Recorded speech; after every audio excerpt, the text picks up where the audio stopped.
윤석열 대통령과 조 바이든 미국 대통령이 한미 정상회담에서 북한에 대한 도발 대응, 경제 안보, 국제 현안에 대한 양국의 기여 등에 대해 논의했습니다.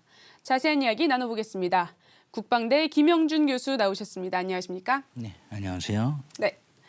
네, 지난 21일에 열린 양국 간 정상회담에서는 어떤 내용들이 오갔습니까? 네, 한미 정상회담이 드디어 열렸습니다. 한미 정상 공동 성명을 보시면 잘 알 수 있는데요. 글로벌 포괄적 전략 동맹이라고 우리가 표현할 수 있겠죠. 북한의 완전한 비핵화와 한미 확장 억제 협의체, 북한 도발 관련 전략 자산 배치 관련 소통 등 대북 관련 내용들을 우리가 주목해 볼 수 있습니다. 그러나 이보다 더 큰 내용은 경제, 기술, 에너지, 원전 등의 포괄적인 내용의 동맹이 포함됐다는 걸 우리가 볼 수 있겠죠. 네. 그렇다면 이번에는 또 대통령 취임 열흘 만에 미국 대통령이 방한한 건데 그만큼 빨리 신뢰관계가 구축됐다고 볼 수 있는 겁니까?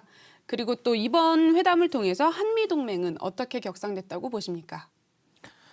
한미동맹의 역사에서 굉장히 중요한 날로 우리가 볼 수 있습니다. 2021년부터 이런 정상회담의 내용이 바뀌었는데요. 지난 70년간 한미동맹은 6.25 전쟁 이후에 한미 상호 방위 조약에 기반한 대북 군사 동맹이라고 볼 수 있겠죠.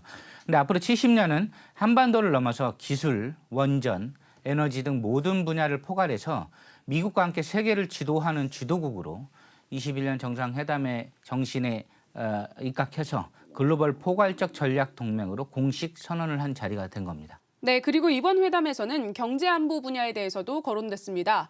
그렇다면 미국과의 경제 관계는 어떻게 발전되겠습니까? 예, 요새 이제 경제 안보에 관한 이야기들이 많이 나오고 있습니다. 백악관과 대통령실 간에 경제 안보 대화 채널을 구축하고 반도체, 원자력 등 기술 동맹을 통해서 대북 군사 위협 중심이었던 한미 동맹 체제를 경제 안보 공동 전략을 함께 짜는 사이로 발전을 하게 된 겁니다. 네, 그렇다면 북한 도발에 대한 대응에 대해서는 양국이 어떤 협력 체계를 마련했다고 보십니까? 현재 북한 도발들이 많이 예상되고 있죠. 기본적으로 북한의 완전한 비핵화와 대화에 따른 외교적 해결은 전제로 여전히 놔두고 있습니다. 인도적 지원, 백신 지원도 열어둔 상태죠. 하지만 북한의 도발이 계속된다면 한미 확장 억제 전략 협의체를 다시 강화하고 북한 도발 관련해서 미국 전략 자산 배치를 계속해서 할 수 있는 소통 협력을 강화하기로 했습니다. 또한 코로나가 종식됐기 때문에 한미 연합 훈련도 정상적으로 확대 강화하는 편으로 입을 모으고 있습니다. 네.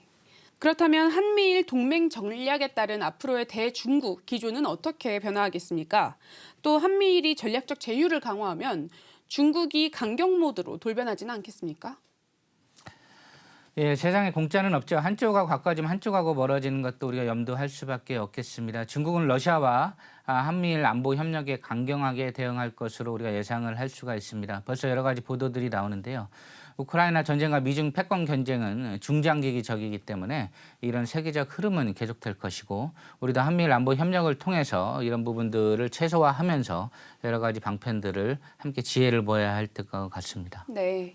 그럼 마지막으로 이번 회담에서는 국제 현안에 대한 양국의 기여에 대해서도 논의가 오갔는데 이 부분에 대해서는 어떤 의미가 있다고 보십니까? 바로 이런 점에서 한미동맹의 역사가 새로운 챕터로 넘어갔다고 우리가 표현할 수가 있습니다. 대북 군사 위협에 대비하는 동맹에서 글로벌 포괄적 전략 동맹으로 격상된 파트너로 세계 전략을 미국과 함께 주도한다는 점에서 우리가 볼 수 있는데요. 한 번도 문제에 대해서 우리가 주변국의 평화와 비핵화 협조만 해달라고 요청하던 국가에서 이제는 주변국의 어려움을 미국과 함께 먼저 돕고 세계의 룰을 수립하는 것에 관여하는 솔선수범의 선도국으로 발돋움하는 그런 계기가 된 정상회담이 되겠습니다. 네, 그렇군요. 오늘 말씀 여기까지 듣겠습니다. 지금까지 국방대 김영준 교수와 함께했습니다. 말씀 감사드립니다. 네, 감사합니다.